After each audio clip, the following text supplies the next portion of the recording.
Hey everyone, welcome back to another news breakdown here on Soto Pop.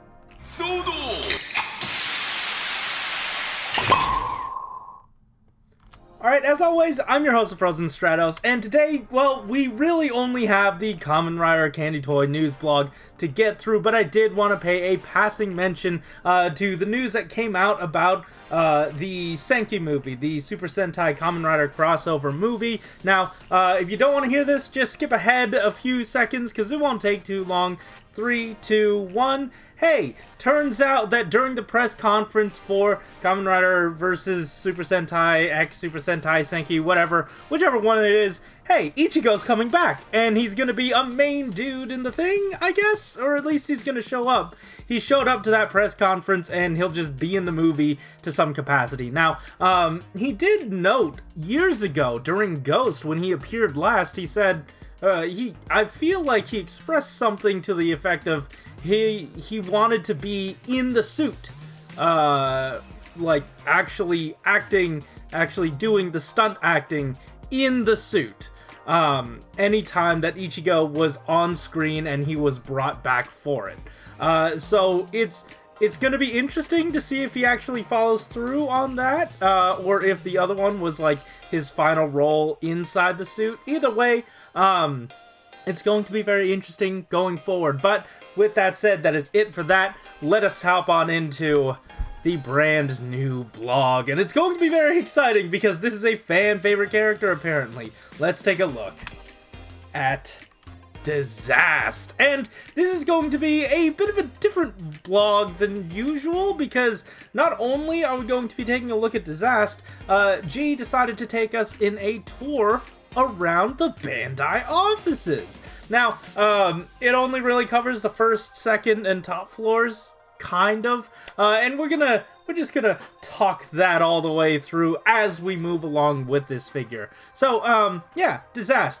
It's one of the ones that was, you know, highly requested in the surveys, and we'll get to why he's showing up in this blog today much later. But hey, first off, let's talk about the paint apps, and it seems that his face, thankfully, is done up in red paint with the purple on his chest done up in red paint.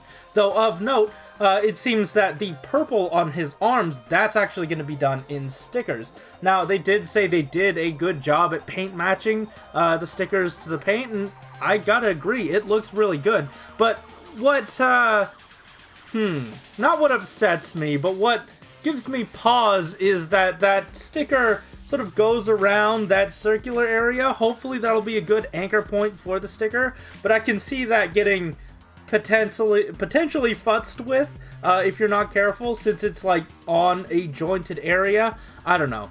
Speaking of stickers though, we have some teeth, and not the ones on his shoulders, the ones on his actual mouth.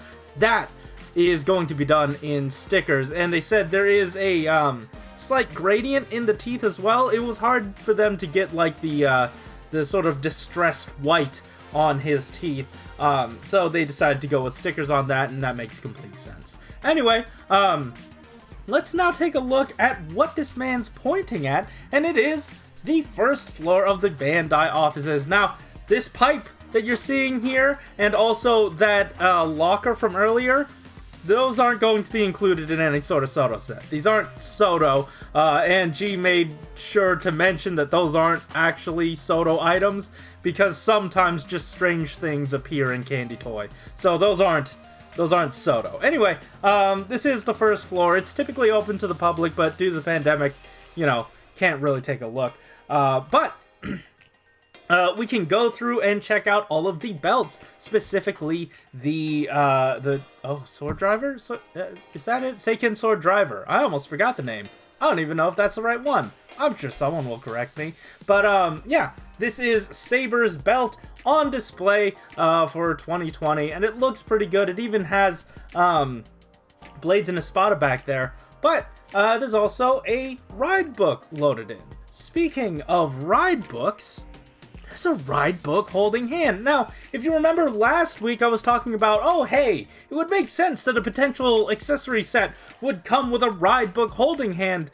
I didn't expect Desast to be the one to have it. He's this is his hand, I believe. Like, his hand specifically. This isn't molded for any other Saber figure. This is probably just for Desast himself, and it's in his left hand to mimic the episode 4 appearance where he had a ride book, and that is Storm Eagle that he has in hand, though they do note that, you know, it is part of a sticker sheet, and I do wonder how many other sticker options we're going to be getting for a ride book in his hand. Either way, very exciting stuff, and this is basically the entire rest of the display that they wanted to show off. Strangely enough, and a few people have pointed this out to me on Twitter, and, you know, I was talking to Josh and he noted this too.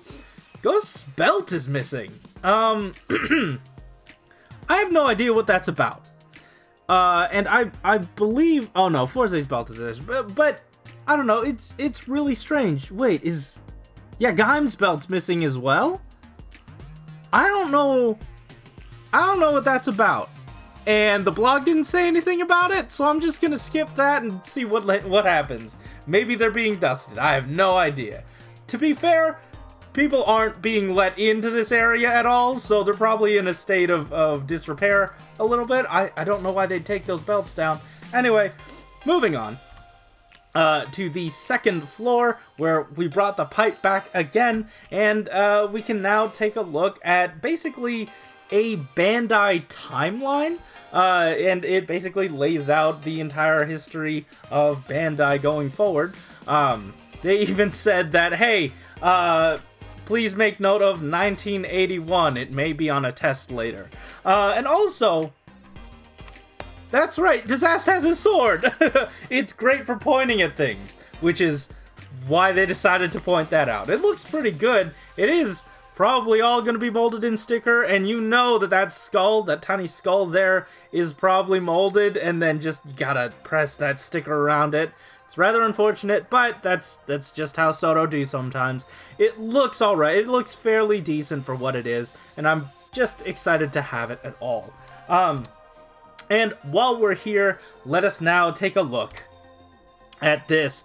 These are the 370, I think, not ways, but like guidelines they use for like toy safety and whatnot. And G decided to take this chance to say, hey, you know, even though he knows these guidelines, the 370 rules to making a good, safe toy for kids, even though he knows this, he rigorously tests his Shodo figures using not just, you know, his know-how, but industry professionals to test these figures multiple times. So he does his due diligence. That is why we end up with something like this. Desast has that little, you know, protrusion in the back of his head. That's, you know, typically there to prevent choking or swallowing of this item.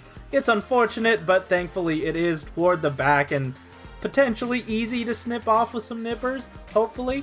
Either way, that was a very cute lead into that. Let us now move on to some articulation, or at least the articulation of the scarf in the back. Turns out it's going to be on a ball joint, and I do not remember a ball joint in recent memory outside of Shodo, so this is potentially a new thing for Shodo, but correct me if I'm wrong if we've had ball jointed scarves for Shodo at any time before. Either way, goes 360, you get a little bit of tilt, but what he's hanging off of is the Bandai Sky Lounge logo. Let's head right in there and check out this beautiful menu. They did want to mention that, hey, this is the cafe menu, but they do serve actual food there as well. Also, it was lunchtime as they were taking pictures for this, and instead of people being weirded out by this, they were like, oh hey, is that Desast? Does he want to take a stroll down at my department? So, G really appreciates all the weird and fun people around the offices here at Bandai, so I don't know, that's very endearing.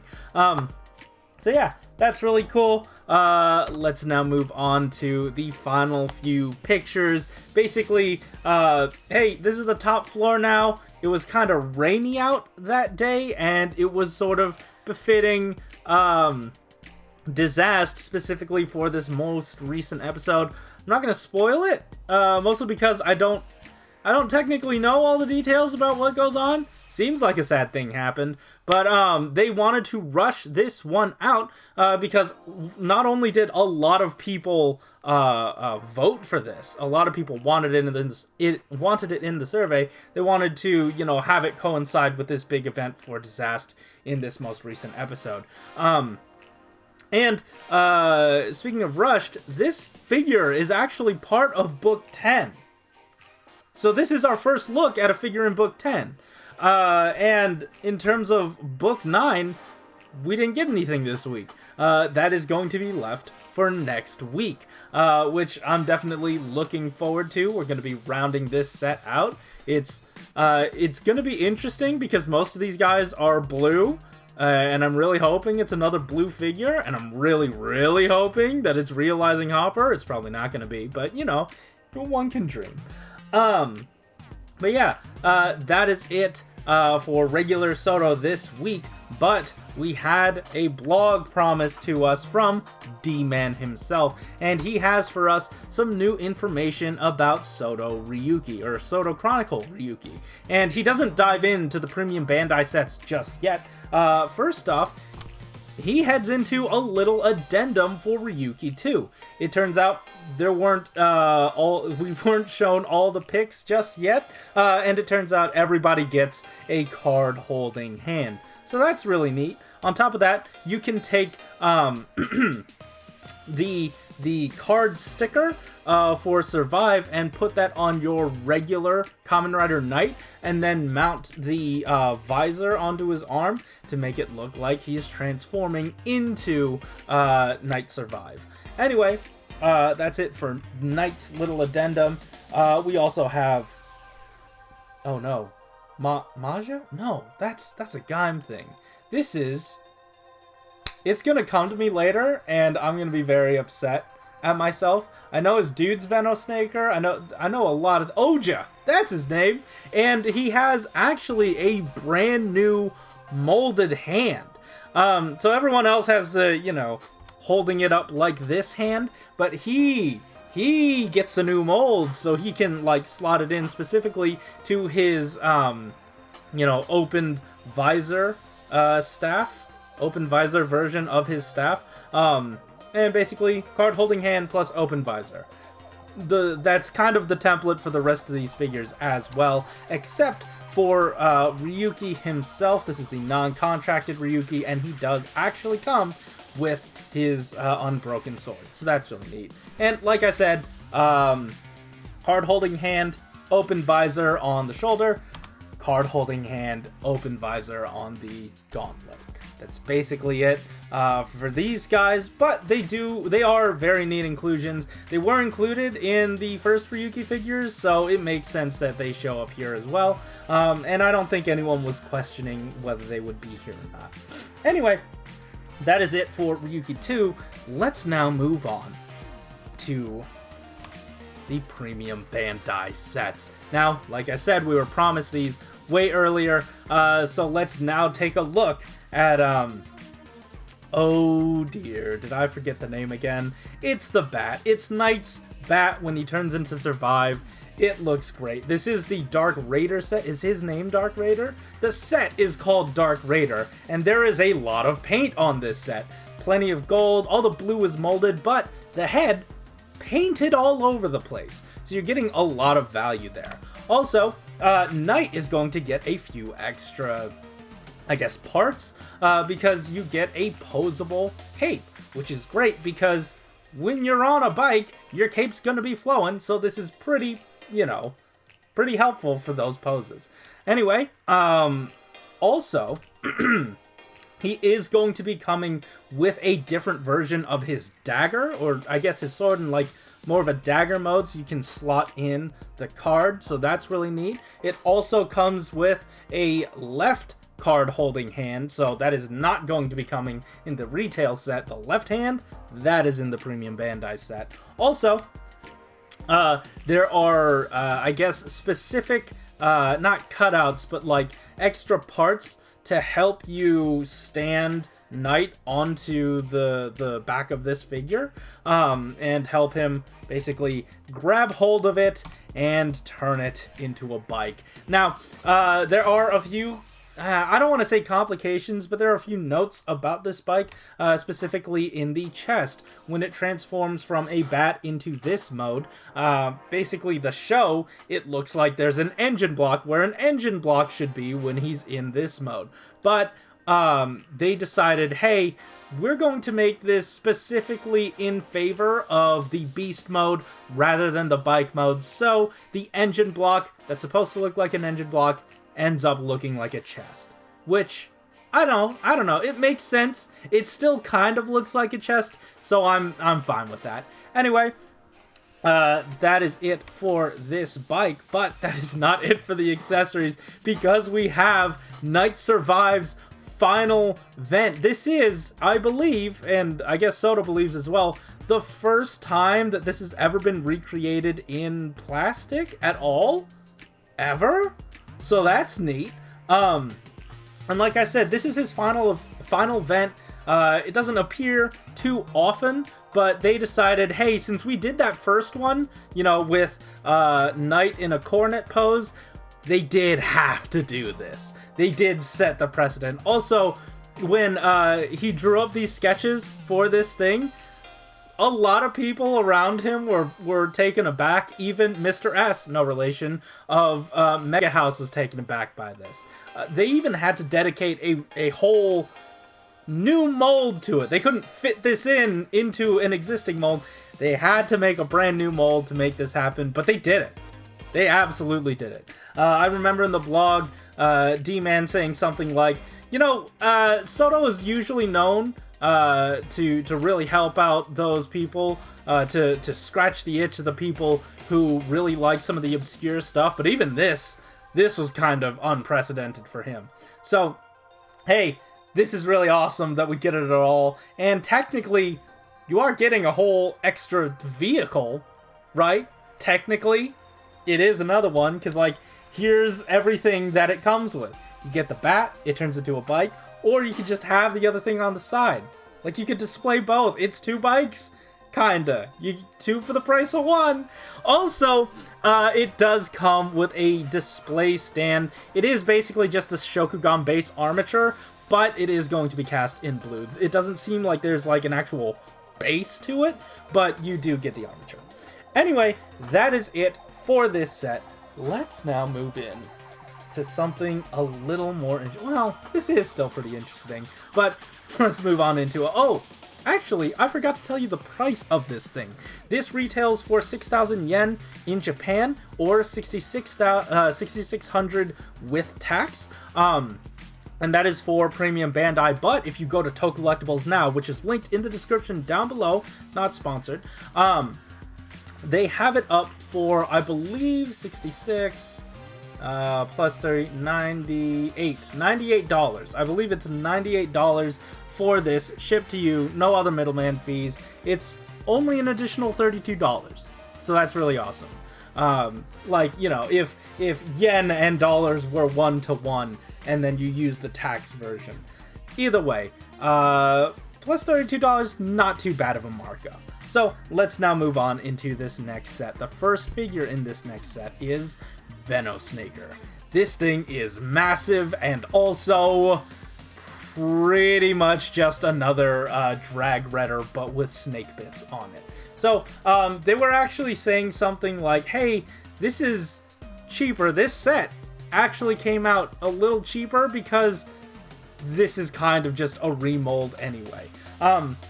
Another thing about Venosnaker is that even though he is in this pose that doesn't need a stand, he does have ports around him or in him that allow him to accept a stand. So if you want some of those bigger poses, you can do that as well. Also, you can take the sword off of his tail and give it to, oh my god, I forgot his name again. Oja! I don't know why that one doesn't stick. But you can give that to Oja. He already does come with one, but this one's technically more accurate because it is cast in purple with the gold paint. So, a little more accurate, but like, who's really looking that hard? Also, Venocrash, because that's a cool picture. And I just put it in there because it was neat. Anyway, that's not all that's coming in this set. We've also got Metal Gallus.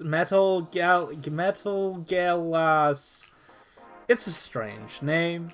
Please forgive me. But hey, it's a big boy. This is a really, really big figure. And it definitely shows its heft. Something they did want to mention here was that all those striations were, you know, molded in there to make it look like it did have a separation between the armor and the undersuit. So that was really cool. Very nice attention to detail there. It does look like someone is within that suit. I appreciate that. Another thing, he does have a sort of peg in the back or something in the back to basically turn him into a display base-ish. It's basically to have him launch his partner off of his shoulders. So that's pretty helpful. He doesn't come with an extra version of oh no, what is his name? Raya? Guy, that's his name. It doesn't come with an extra version of Guy's weapon, but I mean, you don't really need it because he comes with a perfectly good one anyway. Also, oh no, hello, that's not the right button I pressed. Also, we have Evil Diver, which is certainly a name. He looks pretty good. It's just a plank. I don't know what else to tell you. What you can do with it is you can take off his tail and give, I believe his name's Raya. You can give Raya a more straightened out version of his whip. So you do have options with this one. Also, he has an extra strut that you can connect to him to allow Raya to ride him on the back. So that's really cool. But that's not the only thing that all these three things do. That's right. If you take the Unite Vent card, you can turn these guys into Genocider. And this dude is absolutely massive. It looks a little wonky, but you know, that's just how the show is. It looks really good, and I definitely appreciate all the work that went into this. On top of that, it does come with the Doomsday effect, well, not effect part, but you can swap out the chest for the Doomsday sort of black hole cannon thing that it fires. So that's really neat. Anyways, this entire set, everything that you saw before, all of that, even the extra little strut for Guy, all that is coming out in Japan for 8,000 yen or 88,000 with tax, but it is going to be on Tokullectibles for, I believe, $120. Like I said, only a $32 markup, not too shabby. So yeah, if you're interested, once again, links are in the description down below. But with that is all I have for you today. Thank you so much for watching. If you liked the episode, hit the like button and subscribe if you want to hear more from us each week. Let me know in the comments down below, are you purchasing these figures? If so, do it from Tokullectibles if you can. I know, you know, certain people not in the US probably aren't able to do it on Tokullectibles, but if you are, definitely try it. He's a really nice guy, and I really would appreciate it if you would support him. Also, or them. I actually don't know how many people, you know, work within Tokullectibles. Also, there are links in the description down below to some Zenkaiger merch that I designed myself. It would mean a lot if you peruse the site a little bit and maybe bought something. I don't know. Also, there are links in the description to how you can help support the Black Lives Matter movement, the hashtag Stop Anti-Asian Hate, and links to where you can donate to the Trevor Project. Also, I did want to shout out once again Peacemaker2448 let us know in the Discord that hey, turns out Games Done Quick is doing their annual Doctors Without Borders charity, so go ahead and help out if you can, or just view any of that. I believe it's still going on. I'm not 100% sure though. But that is it for me this week. Thank you so much for watching. Keep it